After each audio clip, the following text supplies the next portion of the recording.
गासैनिसिमबो आङो नोंथांमोननि 2026 नि मिस इउनिभार्स आसाम 2026 आङो थांनाय 23 एप्रिल 2026 आव मिस इउनिभार्स आसामनि टाइटेलखौ मोननो हादों आरो टाइटेलखौ मोननानै आं जोबोद गोजोननाय मोन्दों माने बे आंनि मोनसे सिमांमोन उन्दैनिफ्रायनो आरो 2024 निफ्रायनो आङो जे आंनि बिउटि पेजेन्ट जर्निखौ स्टार्ट खालामदोंमोन बेनिनो आङो हार्डवर्क खालामना गावनि हार्डवर्क आरो कन्सिस्टेन्सिखौ लाखिनानै आङो नैबे पेजेन्टखौ खालामदों ओमफ्राय दा आं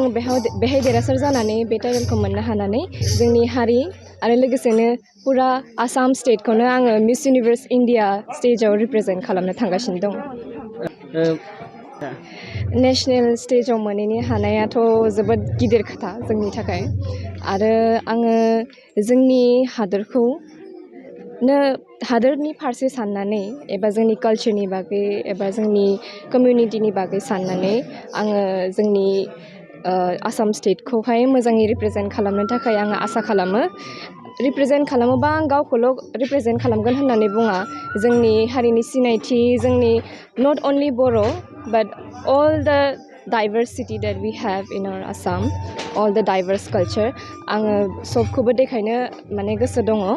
आरो आसा खालामो कि आं मोजाङै खालामनो हाथों होननानै नेशनेल स्टेजाव नोंथां गिबियावनो आङो इसोरनि फारसे आङो आंनि खुलुमनायखौ बावहरग्रोदों जे आंखौ बे लामायाव दिनै दिन्थिफुंलांबाय इसोरा आरो लोगोसेनो गिबियावनो आंनि आइ बाबा आंनि फेमिलि आंनि आलासि बिथांमोन गासिबो जिहेतु बेहाय नुजाथिफैदों आंनि पेरेन्ट्सनि अनगा आं दिनै बे लामायाव सफैनो हानाय नङामोन ओमफ्राय बेनि उनाव जाहैबाय सार जायख्लं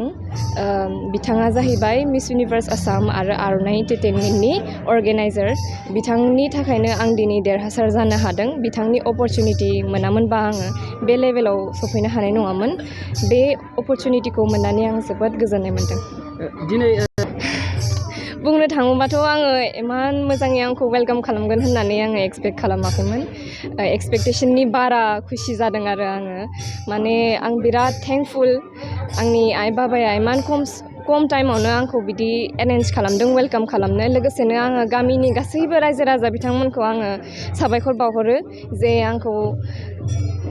माने ओरैबायदि खुसि मोन्दों आङो बे बरायजानानै दिनै बिदि आङो मालाबाबो सानफेराखैमोन सिमाङाव